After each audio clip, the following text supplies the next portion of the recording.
A Journey into the Unknown. Book 15, Secrets of the Unknown. Chapter 28. Why does God create? We cannot not create. It is our nature to create more of ourselves.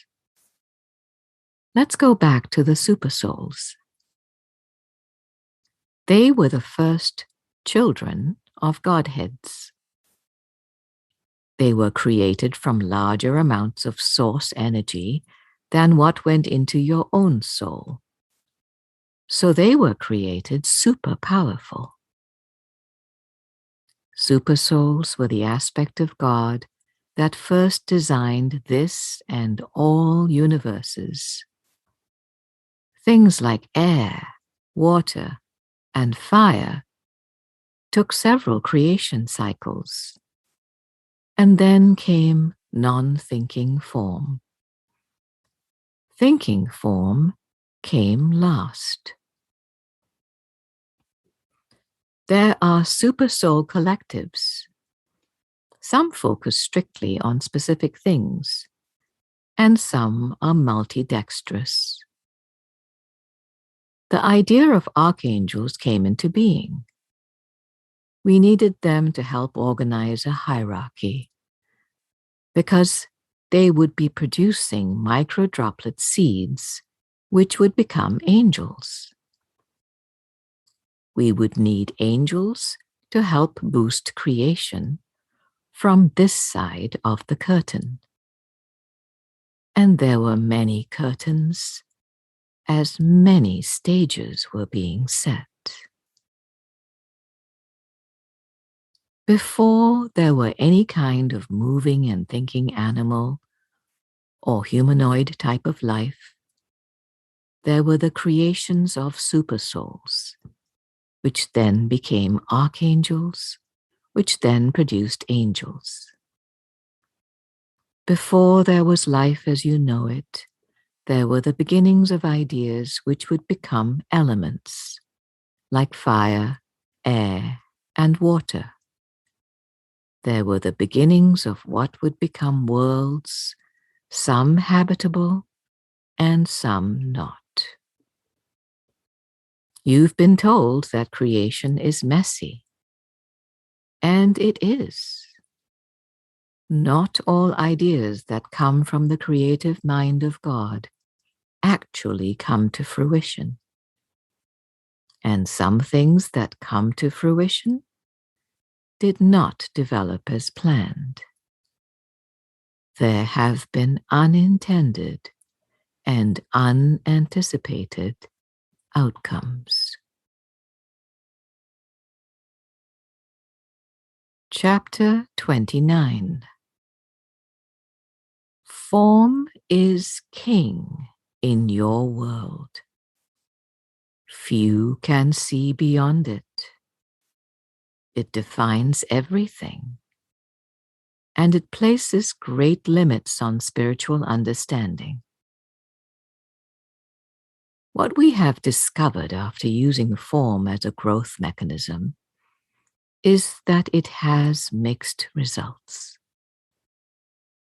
The thing that we have sought to gain more of has been hampered more than enhanced by not only its own form, but by the collective of forms that make up your society.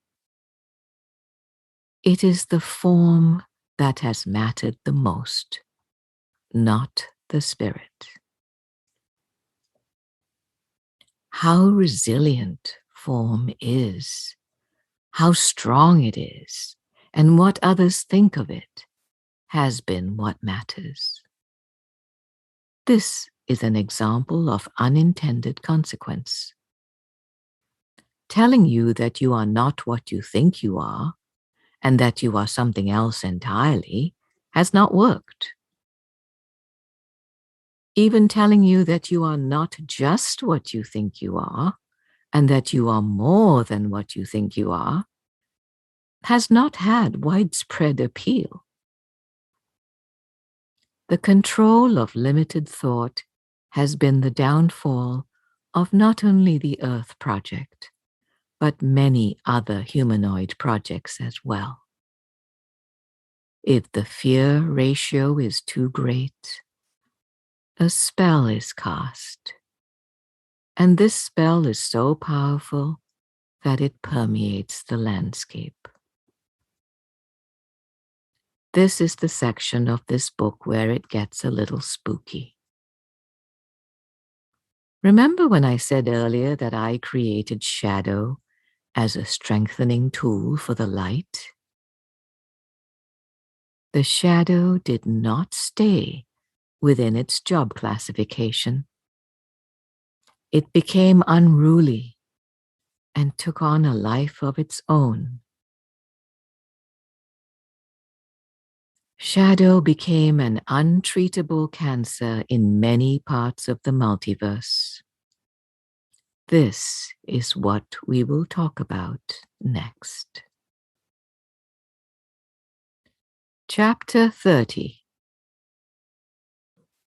I created the shadow as a tool, but the shadow took on a life of its own. The more of it that exists in a petri dish, the greater the possibility that it will multiply and infect what seeks to be strengthened, not consumed. Our most beautiful landscape, Earth, is an example of a handful of environments that have an unhealthy amount of fear and negativity of all kinds. There are many other examples of environments where we were much more successful in growing more God energy. This is because the negative to positive balance wasn't too high, and we weren't asking too terribly much from our incarnated souls. Virtually everyone was successful in the marriage between their souls and their bodies in these environments. But when we began to push the envelope with ratios, few became successful, and our harvest was minimal. I hear the next question, which is, what is your relationship with souls who have taken on the human project and are blind to anything that they cannot perceive with their senses? Many of them pray to us for help. They may not have any money for food or to pay the rent. They may have catastrophic health issues. They may have been beaten up by their boyfriend. All of this is going on inside of me because there is nothing outside of God.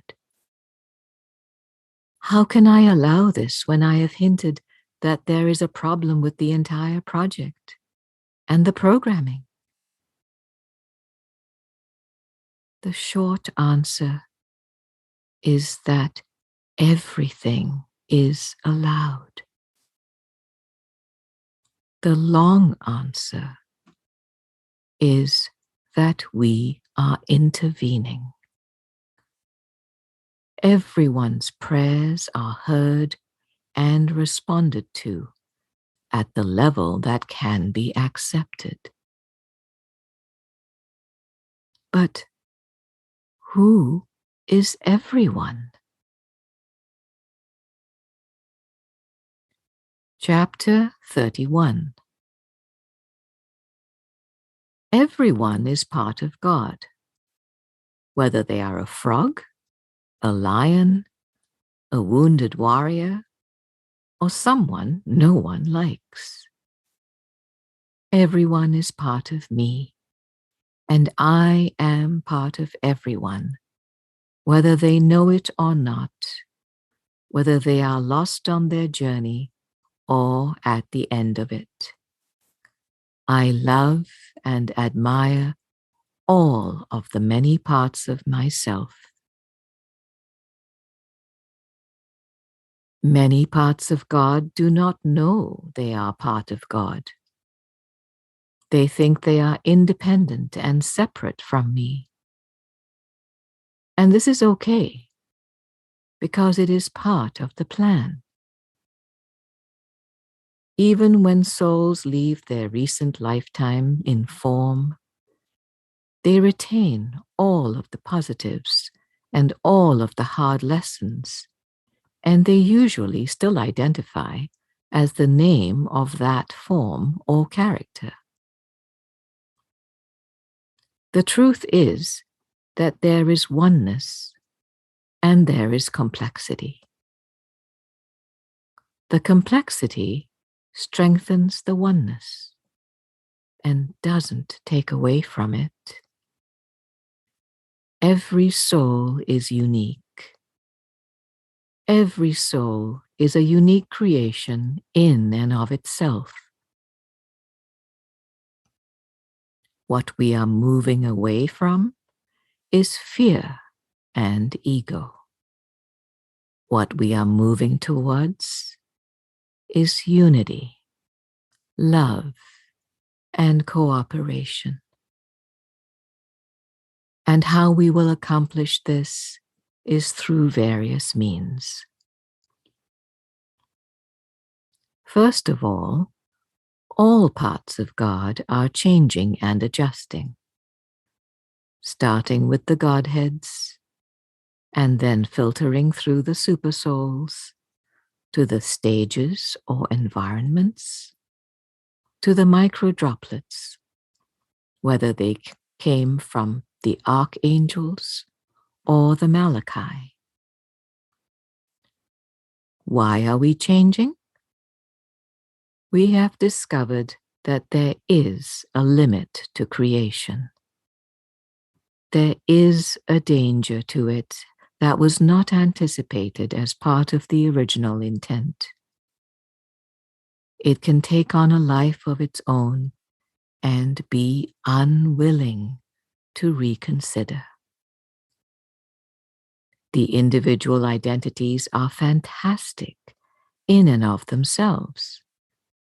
But if individuals separate themselves through destructive intent, this is something that has to be reined in.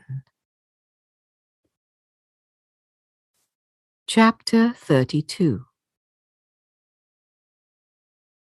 What God is experiencing collectively through all of the many Godheads is uniformly the same.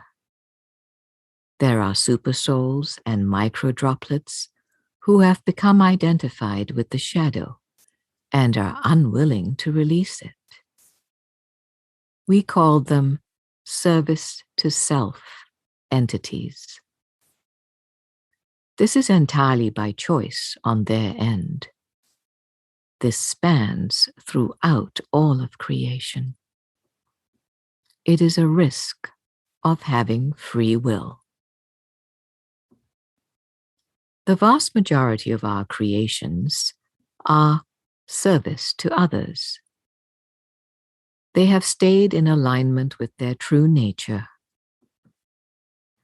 In order to deal with the growing shadow, we must raise the vibration at a higher rate at all levels. This will severely limit where shadow forces can incarnate. In this way, we will reclaim all stages, except for a few that have very difficult sets of circumstances. Those engaged with the shadow can grow under tough circumstances to repay them for all the grief and misery they have caused everyone around them. They aren't being punished, but they are receiving their just deserts. I did not create a satanic figure, and neither did any of my siblings. But our creations were free to strongly identify with fear, which is what the shadow is. They became selfish and hateful towards their own brothers and sisters because they believed the programming. And who invented the programming? We did. The Godheads and the Supersouls created the programming. The programming wasn't meant to solidify anything. It was meant to repel. It was meant to inspire the search for truth. But this is the reality. Our goal is to raise the vibration of all levels before the next harvest and freeze. Why do we want to do this? Not only does it pain us to see so much widespread fear, but it actually pains us. Remember, everything lives inside of God, even the shadow. Chapter 33. As I've said before, I have never spoken directly like this before, but I do communicate. I am the elder statesman for I am. I created all of the other creators, all of the Godheads, all of the Supersouls, the Malachi, and the Archangels, as well as all microdroplets, whether in group or individual forms. When the Bible talks about how Adam was lonely, this was how I felt. I am energy felt lonely and knew that it had the capacity to create community and companionship. So I went forth and multiplied, and have been doing so since the beginning, since my birth, which was a very long time ago, as you have surmised. I created siblings, one at a time, over eons. I created supersouls, who developed heart and produced a harvest, so that new hearts could be given to the new Godhead prototypes. Then they started to create new Godheads and new supersouls, and there were new heart harvests.